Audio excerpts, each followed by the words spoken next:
Right. Can everybody hear me? Yes, yes, perfect. Yes, excellent. Okay. Thank you, everybody who's here for coming. We are going to, I'm going to give it a couple of minutes for more people to come in. We've had a really quite a lot of people register for this event, so hopefully we will have lots of people here today. So we'll just give it another 2 minutes for people to come in. So if anybody needs a quick run to go and get a drink or a cup of tea, feel free to do that now.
Okay, I think we will get started. Some more people might come in, but that is fine. Hi, everybody, and welcome to INC 5.2 and the power of faith communities taking action on the plastics crisis. My name's Emma Cooper. I'm from the UK, and I'm an environmental activist, and I work for a charity called Islamic Help, leading on climate and environment action within our programs. Today, we are going to look at several areas. We're going to learn what INC 5.2 is, what influence we as people of faith can have, and the role of UN Faith for Earth in the INC 5.2 negotiations. We're going to hear from a variety of speakers about how you can get involved by writing, how you can get involved by writing to your policymakers, local and national, from a faith perspective. Actions that people are taking at a national level within their faith organisations, and how people are tackling plastic pollution locally at a large scale. It would be really great to see who we've got in this webinar today. So please feel free to introduce yourself in the chat, along with where you're from and a little bit about yourself if you would like. At the end, we're going to encourage all participants to think about what your next steps will be. So we're really hoping that there can be some tangible outcomes from this session and everybody will leave feeling inspired to take action. So without further ado, I'm going to hand over to Kamran Shahzad from the UK. He is a renowned expert in Islam and the climate crisis. He is the director of IFES, the Islamic Foundation for Ecology and Environmental Science, and is one of the co-authors of Al-Mizan, A Covenant for the Earth, which can be thought of as the Muslim Laudato Si. Kamran is going to talk a little bit about why we are here and introduce us to the INC process. Kamran, over to you. Cameron, you're muted. Sorry, thank you. Thank you, Emma, and thank you to the team for organising this much needed webinar. As you know, faith communities and faith places of worship constantly, they resonate more with plastic waste more than anything else. So this is a very good opportunity for faith groups and faith communities to be involved in how to tackle the root causes of where plastics come from. Because quite often, I mean, I know from my own anecdotal evidence, I hear from quite lots of management teams and trustees who regularly say to me, oh, Cameron, but plastics is so readily available, it's so cheap, it's so accessible, how it's not possible to get rid of it. And I suppose the plastics treaty is a way for us to kind of tackle that. I'm just going to quickly share a, once I figure this out, a PowerPoint with you all.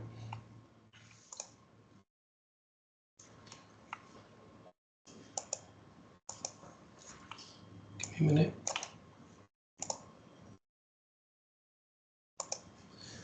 Right, can you all see that? Just nod your head. So, okay, great. So the first thing is, what is the plastics treaty, or what we're at the moment referring to, INC. In March 2022, the United Nations Environment Assembly adopted a historic resolution to develop an international legally binding instrument on plastic pollution, and that also includes the marine environment. And that then led to the Intergovernmental Negotiating Committee, what we're referring to as INC, and INC 5.2, being formed to develop those instruments, which is known as the Plastics Treaty, which is based on a comprehensive approach that addresses the full life cycle of plastic. That includes its production, the design, and also including the disposal. INC has so far met 5 times and is due to meet for a final time in August 2025 in Geneva, Switzerland. Fingers crossed, I hope it is the final time. I really don't want it turning into the carbon COPs, where we're now into COP 30 almost. And so the last round of talks was suspended without a finalized treaty text. That's why we're referring to the next negotiating committee, INC 5.2, and not 6. So that's very brief history. And at some point during this webinar, we'll share some links on the chat group where you can learn a little bit more about the whole process. So what is it, the treaty that we want? A group of multi-faith group friends and organizations have come together who've been working in the multi-faith working group of on pollution. Representatives included those from the UNEP Faith for Earth team, Green Anglicans, Tearfund, SGI Gakai, the Islamic Foundation for Ecology and Environmental Sciences, the Quakers UN Office, Islamic Help, the Bahu Trust, Center for Earth Ethics, and Human Dignity and Environmental Care for Foundation. These are just some of the organizations who've been involved in discussing what are the policy priorities that we want, because the text that's being negotiated, there's so much going on in there. So these, what you see on the screen, are the 9 particular priority points that we want to focus on as faith communities. We want to cap and reduce plastic pollution, so reducing plastic pollution by stopping it at its source, because we want to limit plastic at its source with legally binding caps, so that we can reduce production to at least 75% from obviously the 2019 levels, because we know that unchecked growth kind of locks us further into the climate and environmental damage and injustices that we're seeing. We want to see all single-use and harmful plastics eliminated, phasing them out, and the most harmful plastic products is equally vital. We want to promote systems of refill, reuse, and community-led innovations, and also honoring the values of simplicity and responsibility. We want the treaty to fund waste management and legacy cleanup. We want to repair past damage and prevent further harm, because we feel as faith communities this is a moral obligation. We want a dedicated global fund which needs to restore ecosystems and clean up a lot of that plastic waste which is still lingering. And just like we are with the UNFCCC COPs, we also want to prioritize vulnerable nations and communities. We want the treaty to invest in circular and reuse systems. It must allow systems that allow all life to flourish within ecological limits. We want to end subsidies that fuel plastic production, because we know very well that true change requires ending financial incentives that support virgin plastic and fossil fuels. And we want those subsidies to be redirected towards funding innovation, justice, and sustainable development. We also want the treaty to guarantee a just transition for workers and communities. We also want to create a fair and predictable financing to make sure that any global financing mechanism provides accessible, equitable resources for the implementation of the treaty. We also want to ensure inclusive and transparent governance. And above all, there has to be a moral and spiritual imperative, because this is more than just a technical exercise. It's a spiritual test, because the decisions made today shape the earth for generations. And so that's why we're calling on all negotiators to choose courage over convenience, justice over profit, and life over pollution. And so how are we engaging during the entire process at INC 5.2? It starts in a few days' time. It's not long, I think in a week. And we know full well that policymakers are responsible for negotiating and the drafting of the text of the treaty. And they are, of course, guided and therefore, I suppose, also constrained by their government's policies. And so I suppose those are the sets of people, the government's policymakers, that we as faith communities and NGOs should be influencing, and is a good way for us to engage. So some of the ways that NGOs can provide support and can engage and can influence is NGOs provide evidence-based advocacy. They can share research, policy briefs, and data on plastic production, the pollution impacts, and even solutions to guide negotiators towards the ambitious targets that we want. NGOs can also coordinate public pressure campaigns. You know, they're very good at mobilizing through petitions, social media, and media coverage to hold governments to account. NGOs are also very good at engaging directly with delegates. They're also able to elevate marginalized voices, and generally they're very good at creating very broad coalitions, you know, partnering with businesses, with scientists, faith groups, youth movements, etc., to present a unified call for a treaty that reduces plastic production and also addresses the plastic toxic pollution.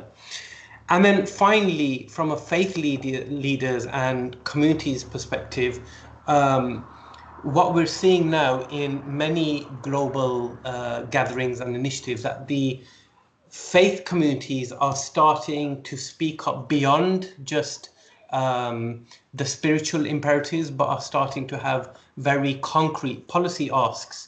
We've seen that in the UN Oceans, we've seen that at UN Biodiversity, we've seen that in the UN Environment Assembly, and hence why organizations and groups like the Faith for Earth of UNEP has been very instrumental in doing that.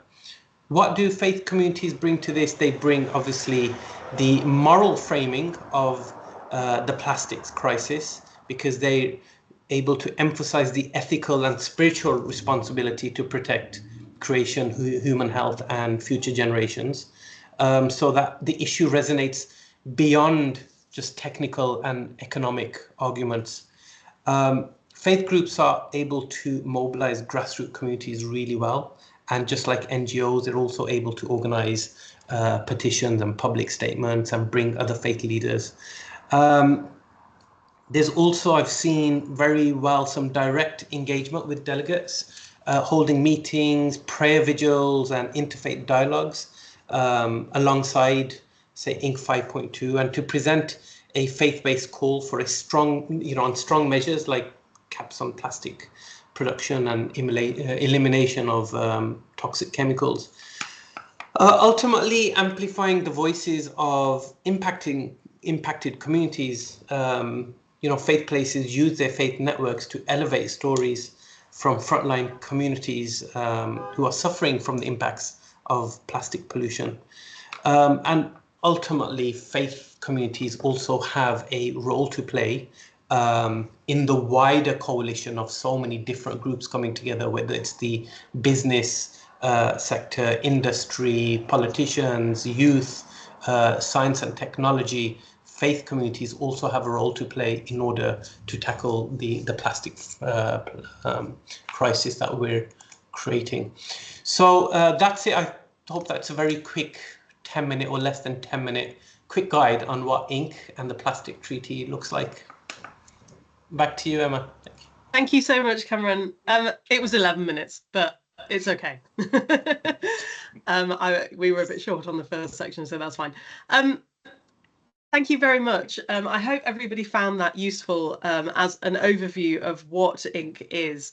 The next section we're going to go on to is how. How can we, as individuals and as relatively small groups in our communities, have an impact on these negotiations and on the plastics crisis more broadly.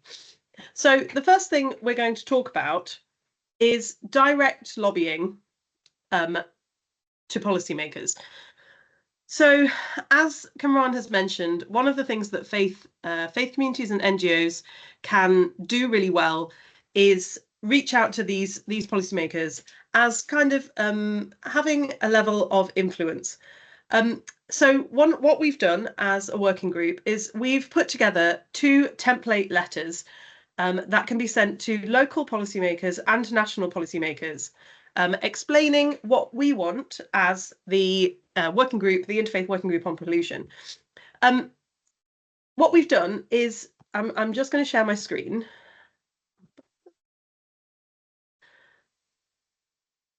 Can everybody see National Policymakers letter?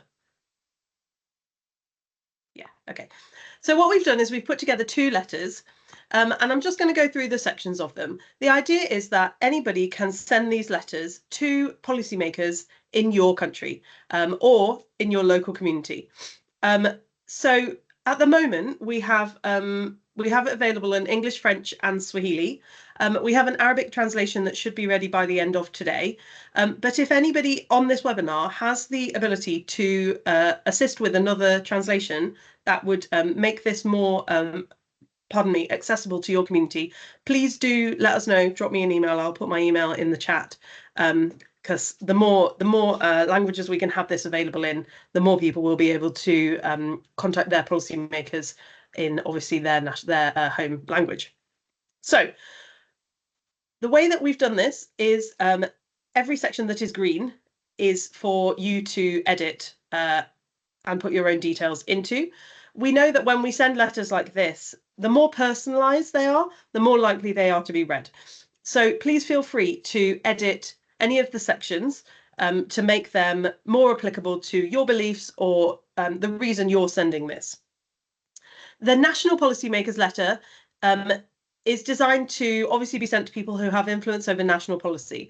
This could include members of parliament, ministers for the environment or the equivalent in your country, national leaders and country representative delegates to Inc. 5.2 if you know who is going to be going as a delegate for your country. If you don't, somebody like the Minister for the Environment will probably be the most relevant person to send this to. So what we have is we have an overview of why we're sending the letter. We then have various paragraphs that give a little bit of an overview of the teachings of different faiths about pollution and why this is relevant to us as people of faith. So we have sections for Christianity, Islam, Buddhism, Sikhism, Hinduism, Judaism, and Quakers. Again, if you follow a different tradition, please feel free to add your own onto here. There are so many faith traditions that we couldn't cover everything, but we've covered some of the major ones.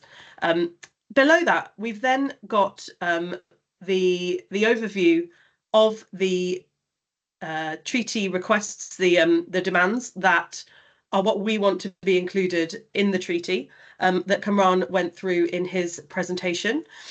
And then obviously we just have a section for you to sign it off as yourself. So that's to go to national policymakers. But as we will discuss later in this webinar, there's also a huge amount that can be done at the more local level. And if local governments and local councils are leading on this, it can go really quite far really quickly. So we've also done a letter to go to local policymakers. This could be your local member of the parliament, your local councillor, or even local leaders that have a lot of sway but aren't maybe elected officials. This is very similar. It's very similar to the first letter, but instead of the policy priorities for INC 5.2, it has a section for you to add your own locally relevant policy asks. So I've put some examples of what I thought would be good things to be invested in my community, but we really encourage you to edit these so that they are the most relevant to your local community. There may be things that would not work in my community but might work in your community, and vice versa. We would like to monitor how far these go. So we're just asking that when you send a letter, please let us know by just completing this very short Google form. It has about 5 questions and it just says, what's your name? Who did you write to? How many people did you write to? And what is your faith? So that would just help us to just keep track of the impact of this. Now, obviously, there are only so many people on this webinar, and although I hope that lots of people will watch this webinar online, we also know that a campaign like this can have a lot more sway if people send it out beyond their immediate just beyond just sending it out themselves. So we would be really grateful if people could share the letter writing campaign with your communities, with your mailing lists, with your social media contacts. The information is all available on the Faith for Earth website. So we will pop a link in the chat and we will send out the letters and the link to everybody who registered for this website afterwards. So I think that covers the direct lobbying to policymakers area of what we wanted to speak about in this webinar. Next, we're going to hear from somebody who has been working on a national faith campaigns. So do we have Charles Bacolo here? We've got Reverend Rachel Mash spotlighted. She will step in. Okay, all right. So we were going to hear from Charles Bacolo, but he's not been able to make it. So we're going to hear from Reverend Rachel Mash, who is with the Green Anglicans of South Africa. Rachel, over to you. Thank you so much. If you could put up Charles's presentation. Unfortunately, he's not available this afternoon, but I will speak it through.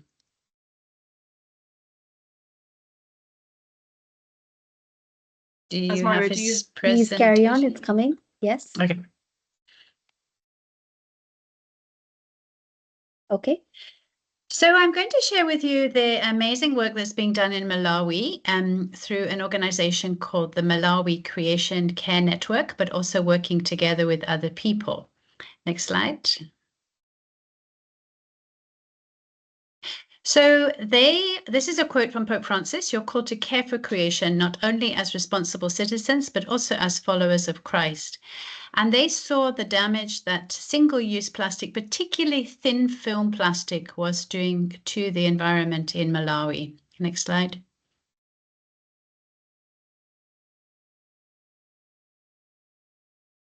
Next slide. So this just shows some images from Malawi, one of the most beautiful places in Africa, but you can see the damage that is being done by deforestation, and the waters are now, many of the rivers, full of plastic, particularly single-use plastic. Next slide.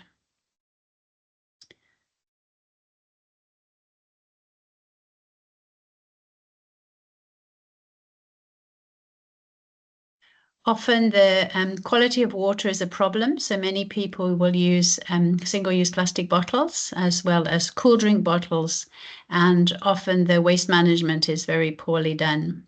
Next slide.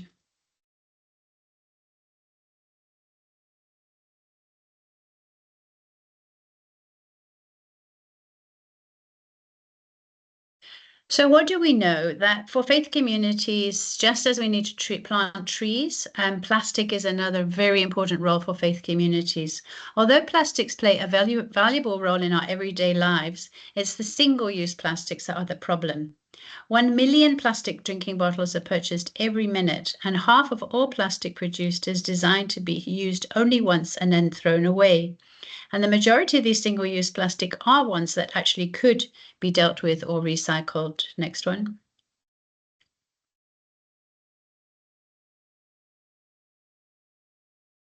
Why should we care? Because although it only takes seconds to produce, a plastic bottle takes about 450 years to decompose. The plastics can persist in the environment for centuries, and they often end up in the rivers, in the oceans, or into the leaching into the land. Although you drink from it maybe, and it takes like 5 seconds or half an hour with our shopping bags.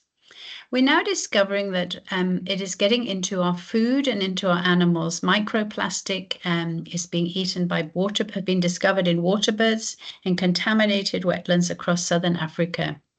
Next slide. And we're also finding microplastics are appearing in our fish. Tilapia is one of the national fish from Malawi. And horrible to think that now when we're eating tilapia that we are also ingesting tiny parts of plastic. And as far as the human body, there are nanoparticles of plastic now in the human blood and even have been found in unborn babies. Next slide. Microplastics are now being detected in human breast milk.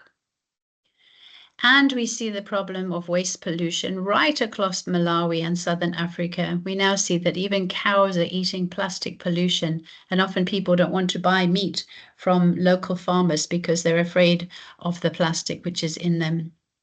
So the Creation Care Network in Malawi took up the battle with the thin plastics. In June 2015, the government of Malawi implemented a ban on thin plastics less than 60 micrometers in thickness. Those are those tiny thin plastic bags that you often find your groceries are wrapped in. This prohibition covered the importation, the manufacture, the trade, commercial distribution, and use of thin plastic bags and plastic sheets within Malawi. So what happened next?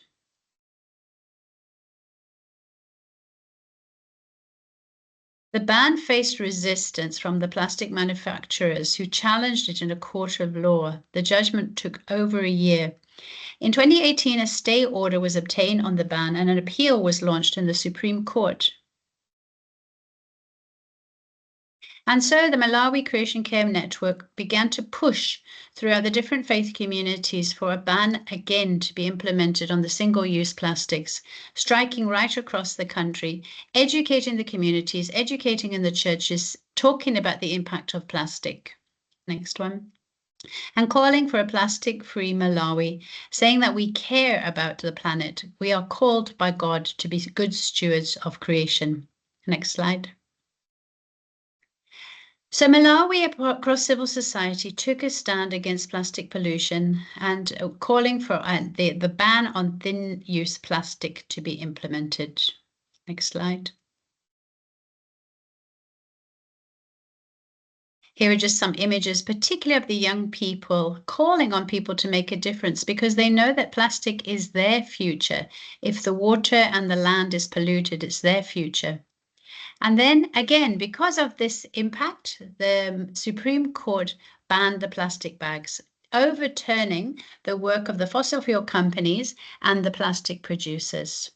But then again, the companies producing plastics in Malawi banded together again and obtained an injunction against this second ban. The High Court threw out the application in October 2018, and the plastic producing companies took the injunction application to the Supreme Court in 2021. The hearing was supposed to be in November 2021. Next slide. Just one more So what's minute, next? Rachel. Okay, the Attorney General of Malawi offered to take up the case pro bono. Next slide. And the Chief Justice vowed to expedite the thin plastics case. Currently, thin plastics are banned in Malawi because of the work of civil societies against all that pressure from the plastic communities. So I think what we learn from Malawi is we have to try and try and try and keep on trying. And now MIPA, which is the Environmental Protection of Malawi, they are now shutting down firms that are selling thin-use plastic. The ban is in place. Governments, civil society organizations can work together. We can make a difference. We can sensitize our communities. And by a lot of effort and banding together, we can stop the plastic producers. Thank you. Thank you so much, Rachel, and thank you very much for stepping in for Charles. That was really interesting. I think really inspiring to see how a really big legal change can come from the grassroots and work in opposition to the huge amounts of power that are wielded by obviously by the plastics companies and the fossil fuel companies that are behind them. I'd just like to share now a quick video from the faith leaders of Southern Africa that Rachel is a part of, that they've put together to make their voice heard on to negotiators in the Plastics Treaty. I think this is just a really, really inspiring and really helpful video to make us think how other communities could create something similar. So I'm just going to share my screen and I'm going to share that with you now.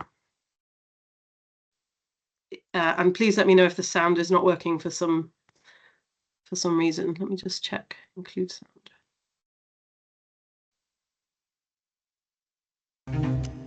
Plastic is everywhere. Plastic pollution is a silent pandemic. And it's getting worse. And across Africa, faith communities and leaders stand together. Faith leaders are rising. My name is Bishop Dr. Jean-Pierre. Professor Ali Ubaro. Matilda Tsitsifakazi. Emily Onyango. Father Robert Mungela. I'm Reverend Dekwa. Name is Chef Ahmad Chenda. The Reverend Dr. Anthony Shire. All of us are stewards of the land.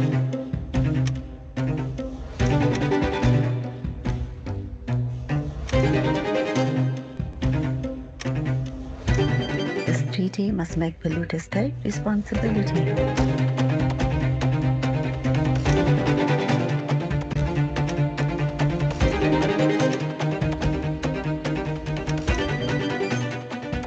Schools, non-government organization, the government with energy, let us take action. And stop shifting the burden on the poor community. Governments must lead with vision. Together, we will make it. No more delay. For the earth, for each other, and for all life.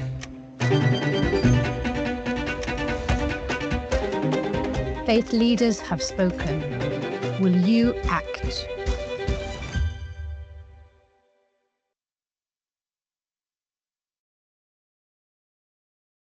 So if anybody was wondering what Rachel looked like while she was talking, she's the person at the very end. So I hope you agree that that is a really, really cool and inspiring video. And if anybody is thinking of what you can potentially make that will have quite a sway, I think, on social media and go quite far, I think that video is something to emulate. with your faith communities. We're now going to go to a couple of people who are going to speak to us about how they have taken action in their local communities to tackle plastic pollution at quite a large scale. So first of all, we're going to come to Tunuka Lanje from Tanzania. She is project officer for Hudefu, the Human Dignity and Environmental Care Foundation. She has worked in renowned Tanzanian youth organizations, and prior to moving into the environmental sector, has led residential initiatives for girls promoting gender equality and digital literacy. Tunu, over to you.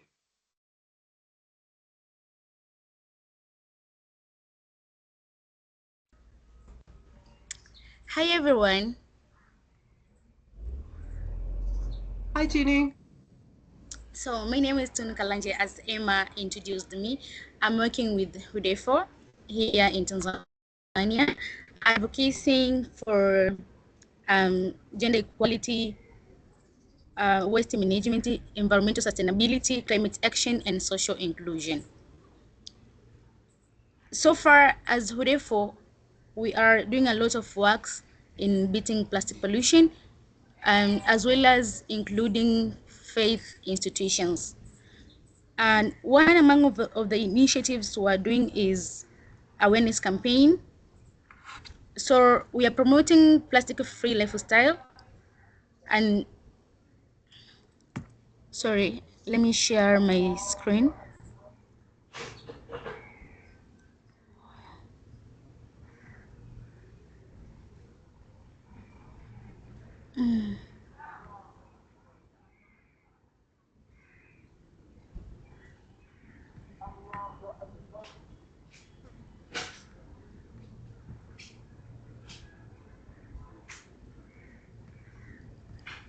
Okay, so I'm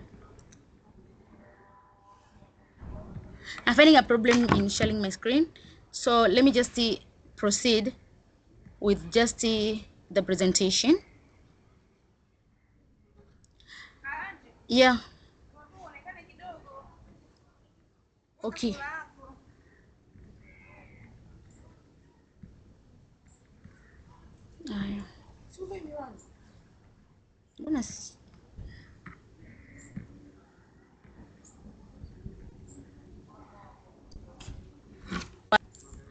Yes, sorry. No worries, lovely to see you. We can see you now. Okay. So as Hudefu, we are doing a lot of stuff in tackling, plastic pollutions.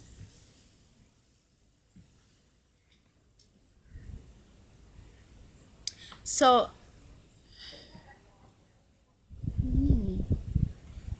okay. So we're doing a awareness campaign, and on awareness campaigns, we do different types of projects. For example, we had this project named the Me and My Bottle campaign. The project aims at offering the reusable bottles to children at schools so as to reduce the use of plastic pollutions around schools, because we all know that while the kids using plastic bottles around schools, they create waste. So we therefore come with that initiative or strategy so as to reduce amount of plastic pollution around schools and places where kids are. And also, Udefo had the EPR project, extended producer responsibilities on plastic waste management in Tanzania. And through that project, Udefo worked with multi-stakeholders actors in government, policymakers, private sectors, academicians, community members, community-based organization, with also including faith leaders, waste pickers, and manufacturers. And through EPR project, the project specifically aims at making producers responsible for the waste they are producing, and by taking action and engage themselves in sustainable value of chain. Through EPR, we managed to conduct workshop and training to different groups. But also this project aims at informing and increasing awareness on EPR into the Tanzania legal framework. But also through the EPR project,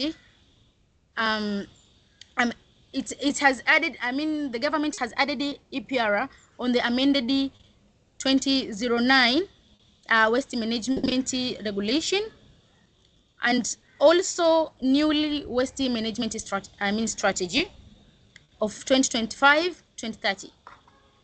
So we are hoping that in our newly amended environmental act, EPR is going to be added to. We also we are working with the informal waste pickers.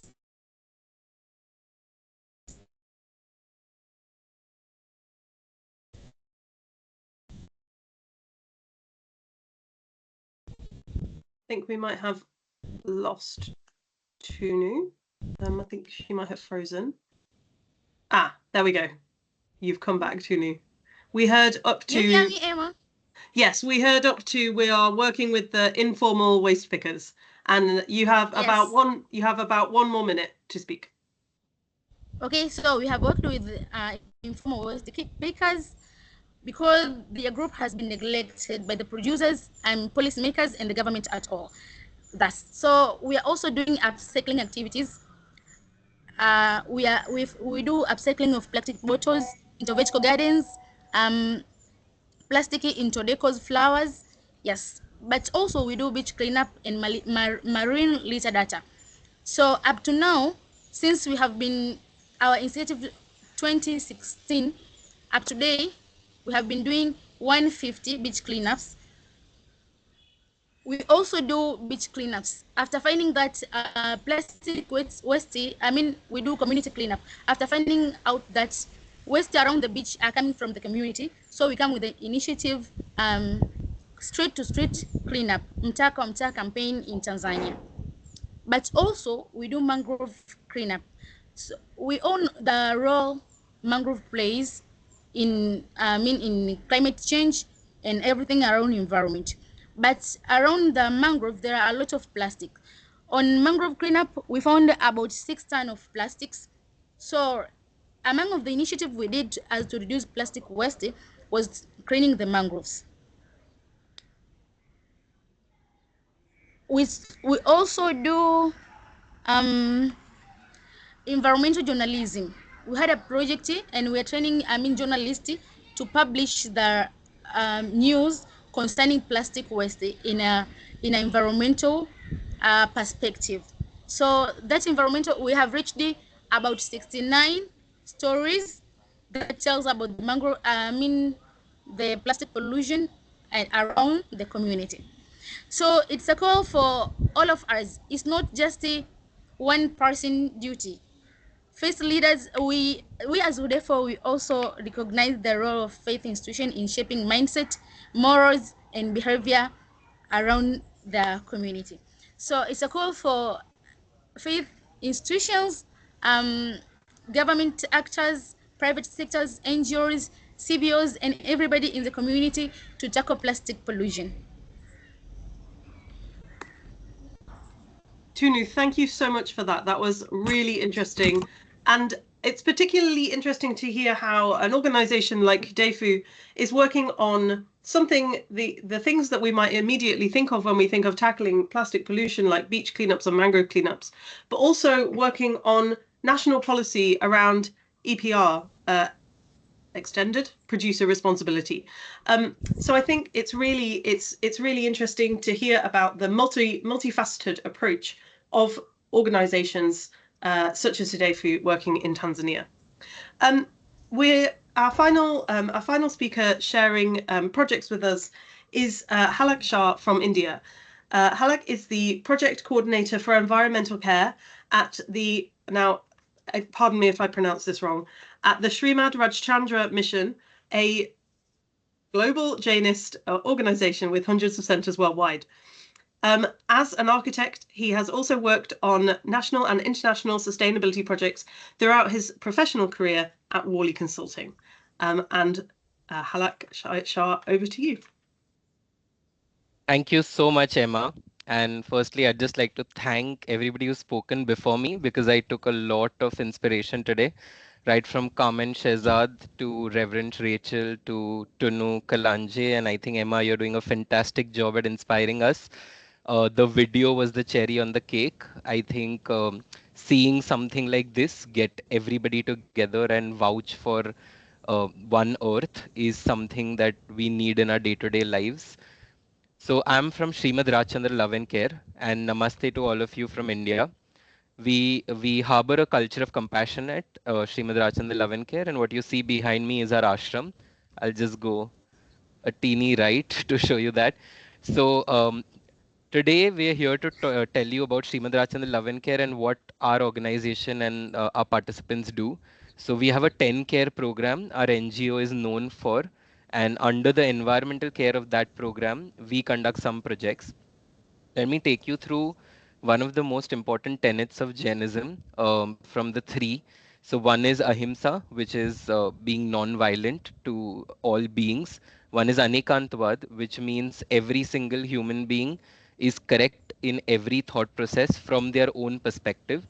So we might need to think from their perspective to be able to see how they are correct, and then we might also be correct. And the third, which we're here to talk about today, which is aparigraha, which is non-possessiveness, the actual difference between our need and greeds.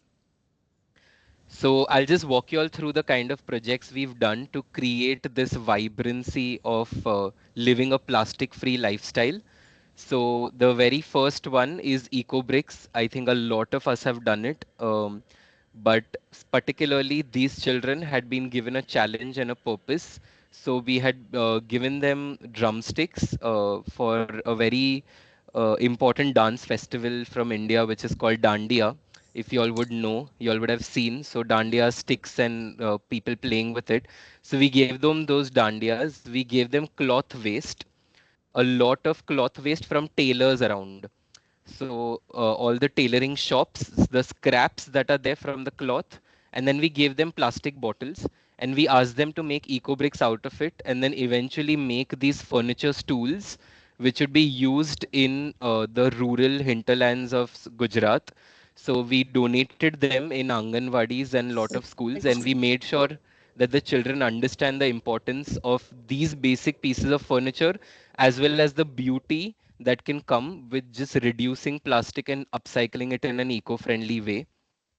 We saw participation of more than 750 people in this initiative. It was really transforming.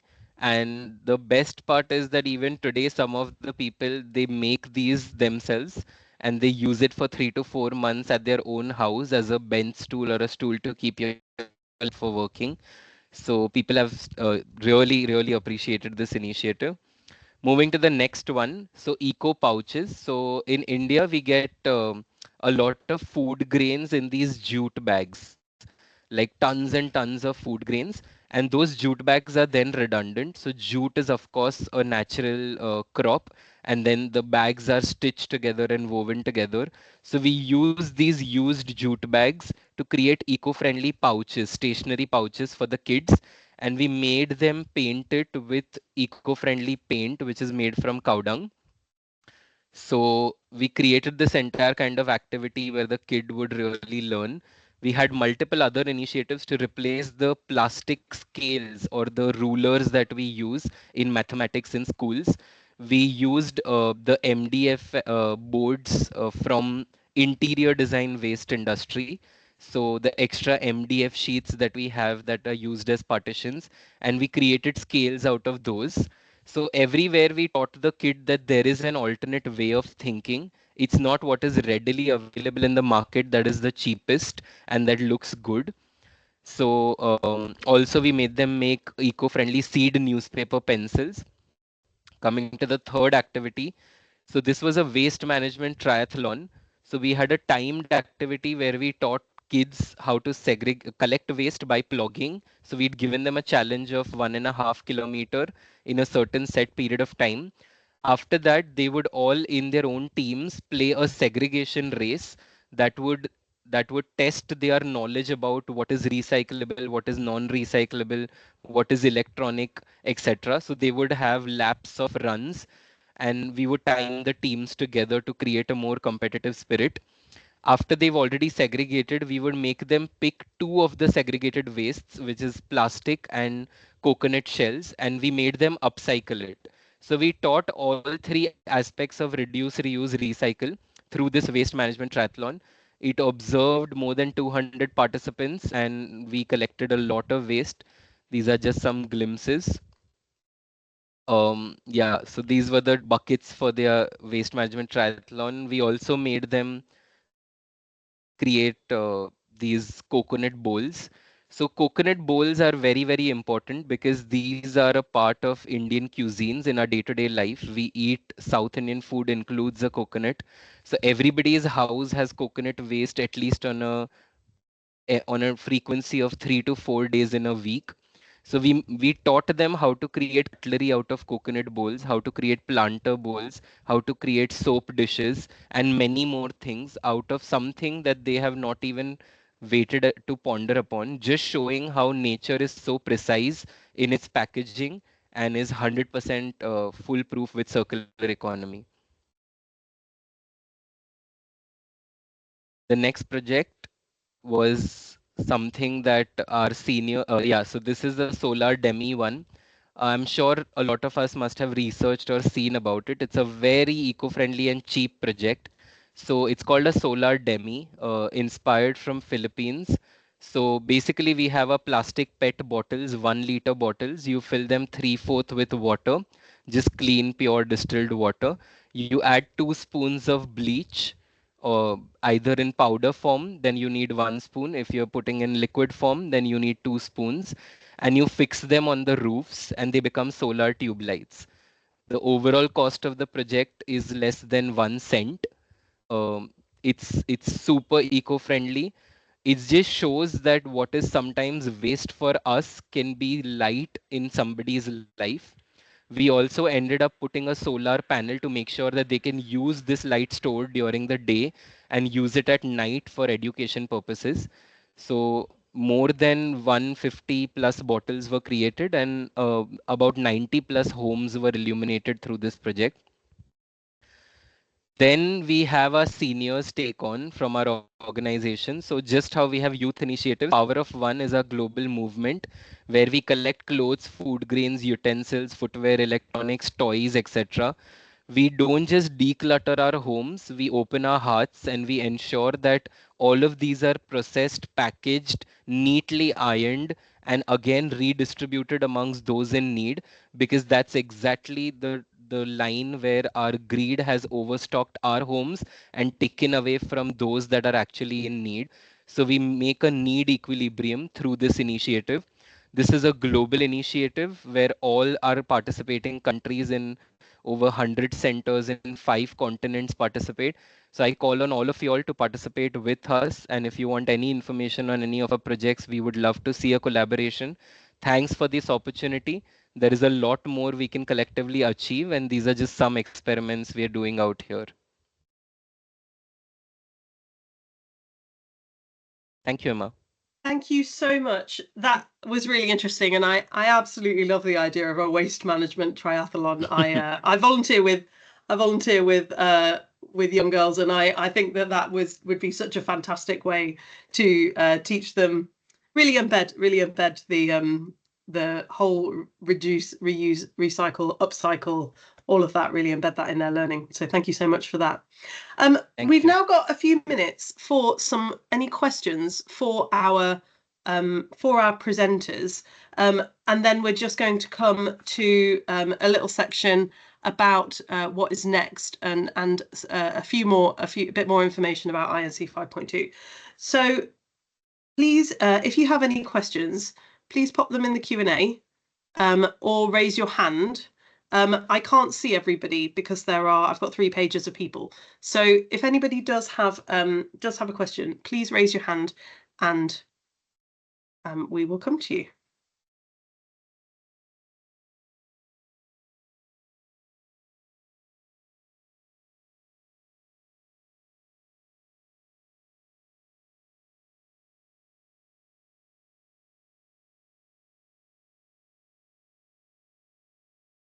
Maybe we don't have any questions.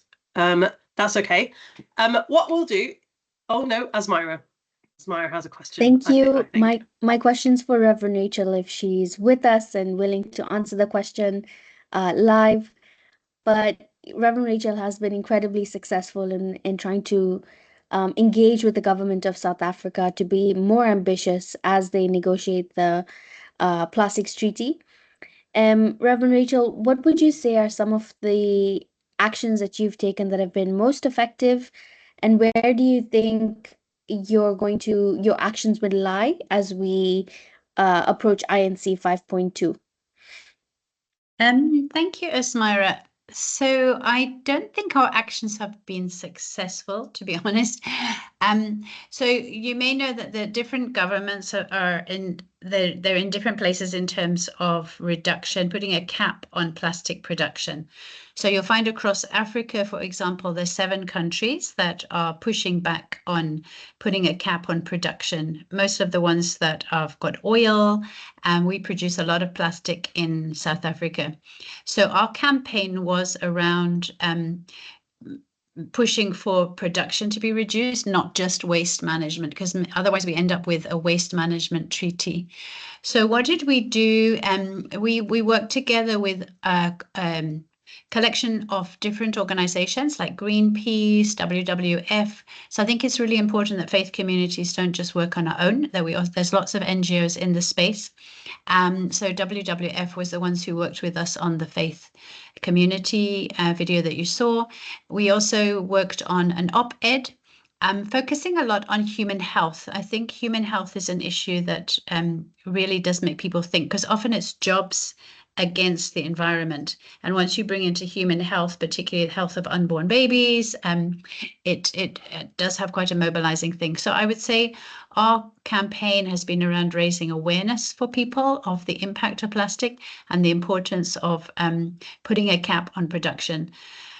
Whether we're successful in getting the South African government to shift its its decision on that, I doubt, but at least we're trying. Thank you. Fantastic. Thank you. And actually, I have one more question, Emma, for Tunu and Halak. If we can go first to Halak and then to Tunu in reverse order. You've obviously demonstrated that faith organizations and communities are doing excellent work and learning as they go along from good practice, working with communities. Whether or not we have a plastics treaty, what would you say are some of the key things that you would need from your experiences to really scale up your work? Over to you, Halak.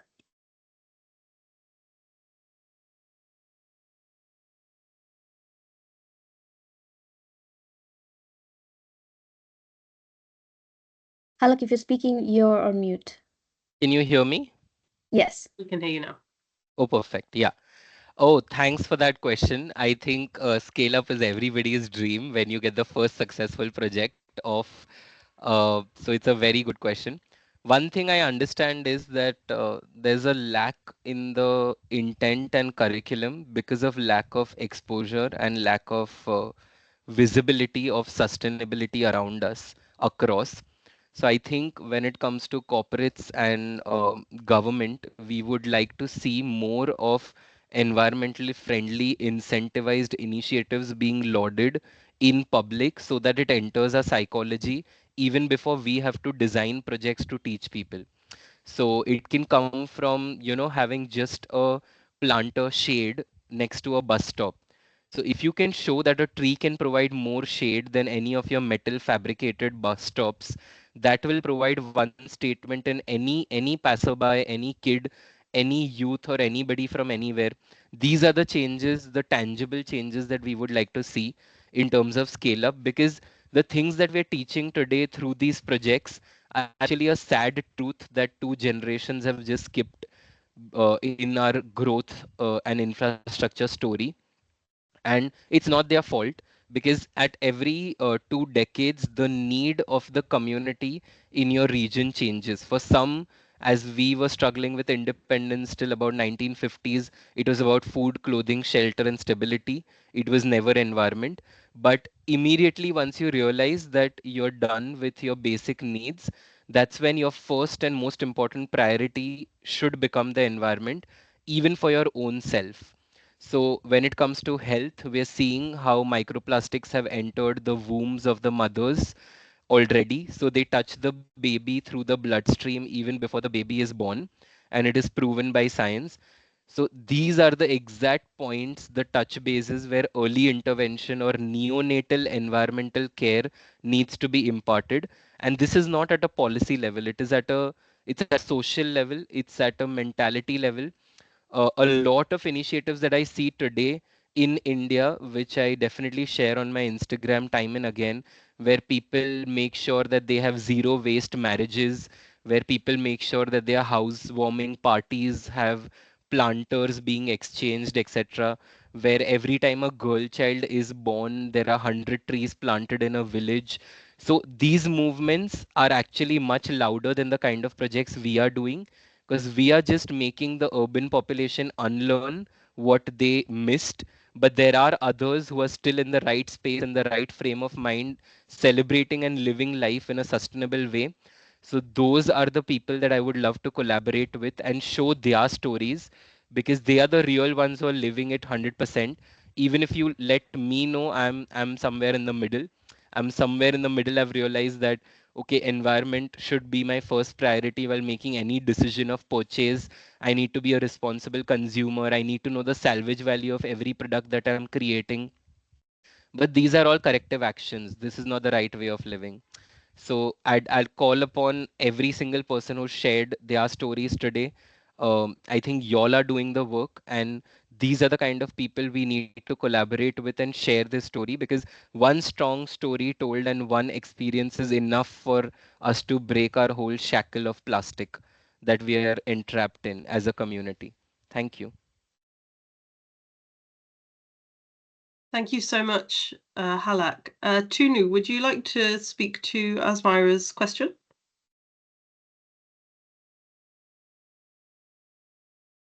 Yes. So I think on my concern, it's a call for political leaders to be more engaged on these initiatives, because without political will, we can do nothing, because those are the people who decide for the well-being of the countries or a nation. But also involvement of private sectors in tackling plastic pollution and innovation, creativity. Yes. So without political leaders and political will or private sector being engaged, we cannot do this alone, just an NGOs or CBOs. Yes.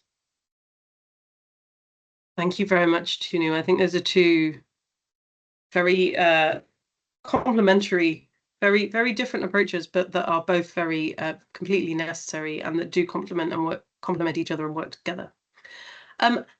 Thanks for your questions, Asmira. We may have time for a couple more questions at the end, but now I'd like to hand over to Flore Getty from France. Flore is the representative to the UN for Environment and Sustainability and Youth Engagement for Soka Gakkai International, a global Buddhist organization that promotes peace, culture, and education centered on respect for life. Flore is going to tell us a little bit about what's next and what we can expect or hope for out of INC 5.2. Yes, thank you so much, Emma, and thank you for all the speakers who have already given great presentation. This is all very inspiring. So hello, everyone. So my name is Flore. I'm going to talk a bit about what will be happening at INC 5.2. And maybe we'll talk about possible outcomes, negative, positive, challenges, and we'll see a bit together how faith community can respond depending on the outcome that we can have, given that obviously these are all suppositions because we cannot clearly know exactly how the outcome will be. So as Cameron already said, in August will take place the second part of the 5th session of the Intergovernmental Negotiating Committee. It will take place in Geneva, and it will and this resumed session will also be preceded by regional consultations just the day before. So INC 5.1 took place in Busan in South Korea from November 25th to December 1st, 2024. But there, as we said before, delegates were unable to reach an agreement. That's why the negotiations were reconvened in 2025 and will happen in August. And so what will be the negotiation focus? The negotiation will use the chair's text that has been delivered by the chair on the last day of the negotiation that were happening in Busan. And this will be the starting point. And this text seeks to address plastic pollution across its entire life cycle. And the idea for the negotiations is really to see what are the key areas of disagreement and working towards having a final treaty text. There are many critical issues to address, as you may think. For example, production limits, full life cycle approach, recognition of informal workers, health and climate leakages, financial mechanisms. So all of that will be also on the table. And as faith community, we will be part of stakeholder participation. And so we'll be there as observers. So as you know, observers cannot vote, but can participate, lobby, offer point of views at several points during the negotiations, along with other communities like indigenous people, women, youth, representatives of grassroots communities, etc., etc. All of that forming a big civil society movement towards a strong treaty. About possible outcomes, let's say that one very, very positive outcome would be that we have the finalization of the treaty at the end of the negotiations in August.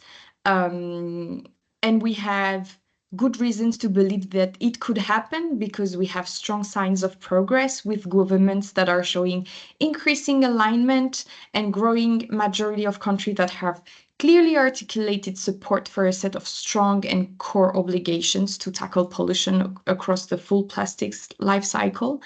And what we want in this treaty are really ambitious elements inside. We have like 85 countries that have signed a Standing Up for Ambition statement emphasizing their commitment to a legally binding treaty that would enshrine reduction targets, phase out of harmful chemicals, just transition, etc., etc.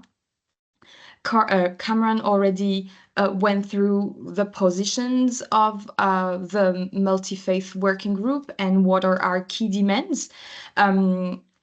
So we're talking about production limits and caps on future production volumes, phase out of single-use plastic and minimum reuse targets, mandatory measures addressing plastic pollution, etc., etc. And so this would be positive outcome. Like we have a treaty adopted by consensus. It's strong, it's legally binding.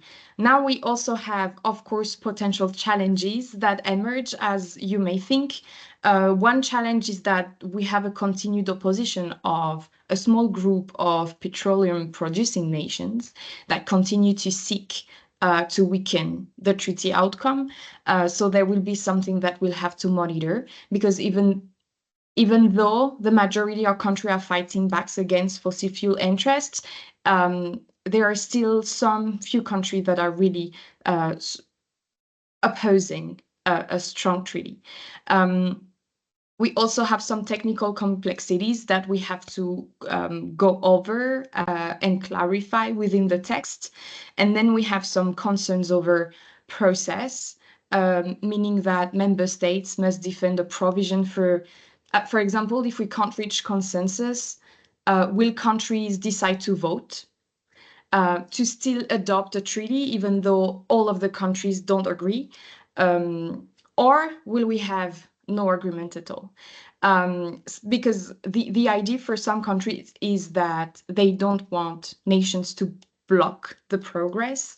And so we need to imagine several scenarios where we can still have a treaty, even though some nations continue blocking everything. So other alternative, instead of having a treaty adopted, could be that we have further delays in adopting the treaty and we would go to Inc. 5.3, I don't know. So nations that want a treaty will have to explore all options available to them if we face yet another delay in the adoption of the treaty. One other outcome that could be possible is that maybe it could be a partial agreement where we have a treaty that addresses some issues, but not all of them.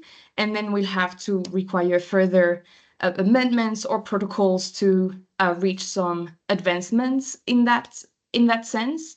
And one other outcome that we don't wish at all is that there's no agreement. That is the less likely to happen because there's a big momentum today for having a strong treaty. And honestly, we don't think at all that it will fail that much. But 1% maybe of likeliness is that maybe we don't have an agreement at all. And this means that we'll need to find other approaches, other ways outside of the UN framework to still have strong laws or strong legally binding instruments around plastic. So obviously this is all maybes because in about 1 week now we'll be observing negotiations, and this will be made clearer and clearer over the days, which is the way that we are going for. But at least that's a panel, and that's different ways and different scenarios that we could expect, from the most likely to happen, which is to have a strong treaty, to the less likely to happen, which is to have no treaty at all. In terms of us as faith communities and faith groups and what we could do depending on what scenario we could face, I think that depending on what happens, we can still play a huge role in different ways and areas. Let's say that we have a high ambition treaty that has been adopted. Then as faith communities, we really can focus on implementation. It means that the treaty has been adopted, then we can launch interfaith campaigns to promote treaty compliance, for example, and make sure that where we are, people, companies, local governments are really taking into consideration this treaty, understand that it's legally binding, and just comply with it, with the rules and regulations that are in that treaty. We can use our networks to foster change and behavioral change toward plastic pollution, create educational materials, partner with local authorities, organize public cleanups, etc. And we've had already great examples just before with the presentations that we've heard. Imagine that we have a treaty that is not 100% satisfying for us, that it's still a treaty, but it has some gaps. Then we can focus on a strategy that fills the gaps. Like, what do we advocate for? So we advocate for strengthening future protocols on unresolved issues. And so here, we'll focus on campaigns that are like, yes, we have a treaty, but this is missing, and this is what we will focus on. And we can intensify some reforms or on finance and other things. Strengthen partnerships with local communities, vulnerable communities, waste pickers, and again, increase our grassroots education to build pressure for stronger commitments. So if we have a strong treaty, if we really focus on pressuring for implementation, if we have a lower ambition treaty, we would focus on education, on bigger pressure for stronger commitments. And if we have no treaty at all, then we focus on alternative action. We develop faith community-led standards for plastic reduction. We continue to advocate for reform, public finance reform, using other frameworks, and we still amplify moral voice that emphasize plastic pollution as environmental injustice. So in any case, the answer is we will not be defeated and we'll still have a lot of work to do, no matter the outcome that will happen in 2 weeks. And regardless of the outcome, there are still things that are really key in our work as faith communities, is that we have an ethical framework that is that we ground actions in justice, in stewardship, in shared responsibility for Earth. We do work, or we do amplify voices or projects from marginalized communities, protect waste pickers, etc., etc. We do still focus on full life cycle of plastic, fossil fuel phase out, to address plastic production, to challenge fossil fuel industries. And we also rely on a global coordination of existing interfaith networks. So all in all, this coalition has a comprehensive strategy that can adapt to any outcome. But the idea is to anyway still maintain a consistent and moral leadership and a practical engagement on the ground. So that's it for a bit what's next, which is a lot of hypothetical scenarios and ways to engage, but still give some idea even on how we can think of working in the future. Thank you. Brilliant. Thank you so much, Flor. I think that gave a really good overview of some of the more complex parts of the negotiations, and also some quite inspiring words about what will be our actions afterwards. I'm now going to hand over to Asmira Alibai from Kenya. She's the Faith and Ecosystems Coordinator at UN Faith for Earth, and her background in law means that she's been heavily involved in many UN conferences during her time at UNEP. Asmira, over to you. Thank you. I've just launched a poll, and I just want to say thank you to all the speakers and the organizers of this webinar under the leadership of Kamran Shahzad, and of course the wonderful talent that we have in the Interfaith Working Group on pollution. On behalf of Dr. Iyad Abu Mogli, who's the founder and director of UNEP's Faith for Earth Coalition, we would like to thank and hope that all the faith-based organizations that are interested in following the INC process will take on the actions recommended here in one form or another. But at this point, we would like to find out what actions you will take following this webinar to address plastic pollution in your small way or big way, local setting, or in a more formal towards the INC meeting and the policy priorities that we've recommended. You could also try and focus on within your own organization. So we'd love to hear from you. What does it look like in your situation, in your context? How will you take forward some of the recommendations made here? And I'll leave the poll open and hand over to Zara Ahmed, who will close us out, if that's okay, Emma. Yes, that's perfect. Thank you very much.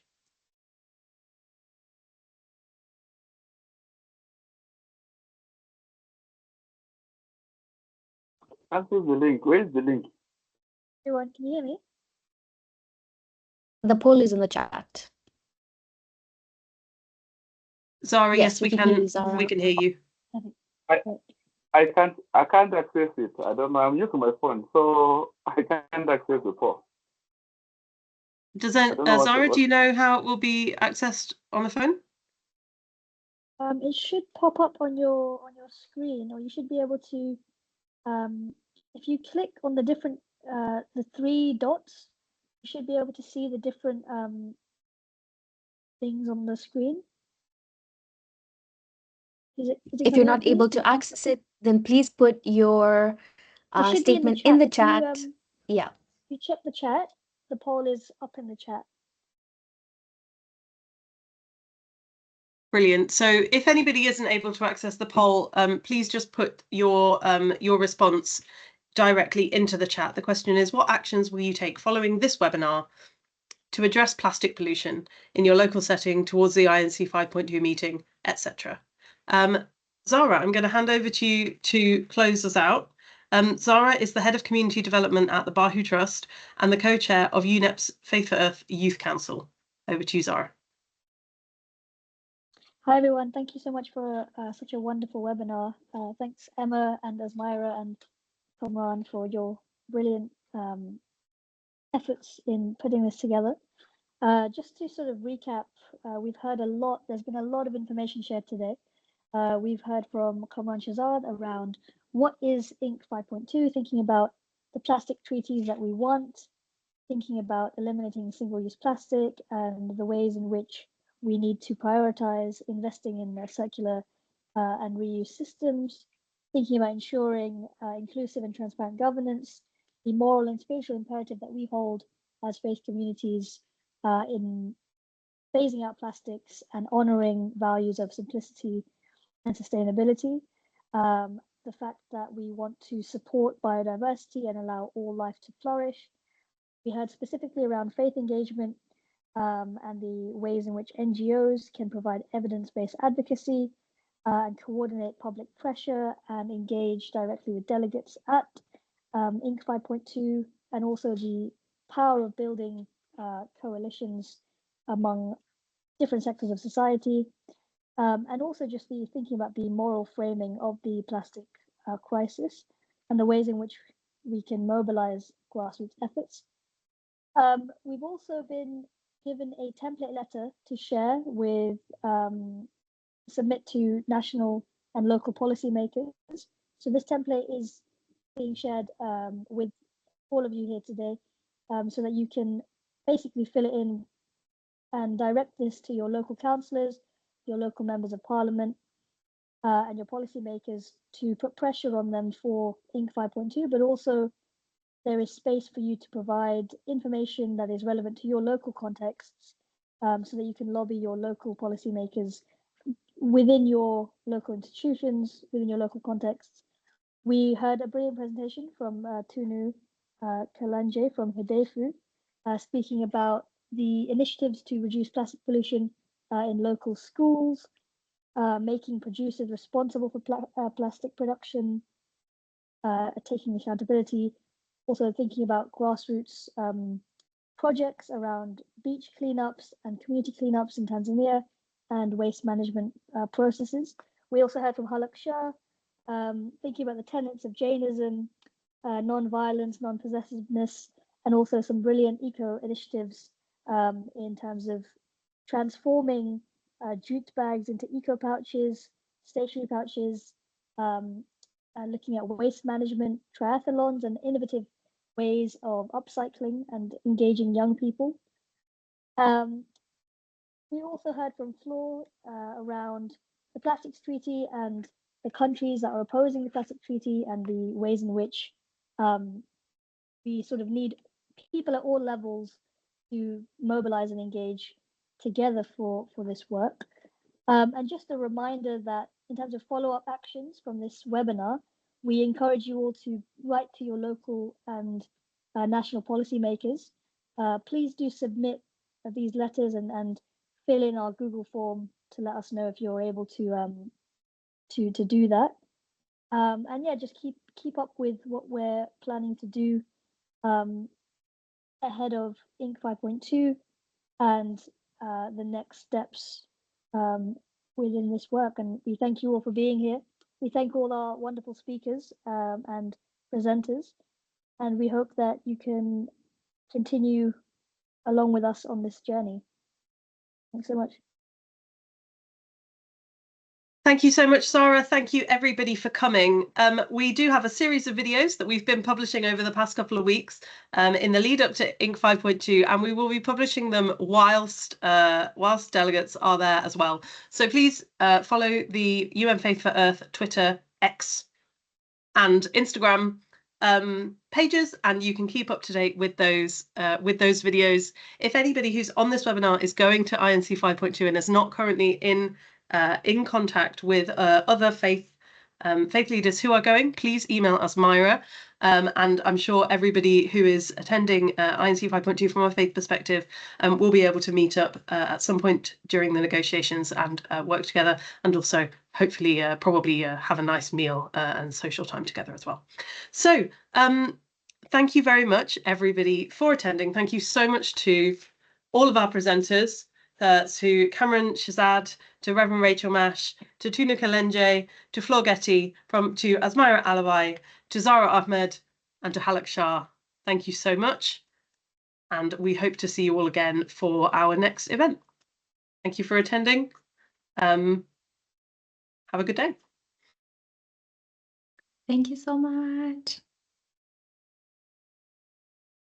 Thank you. Thanks so much.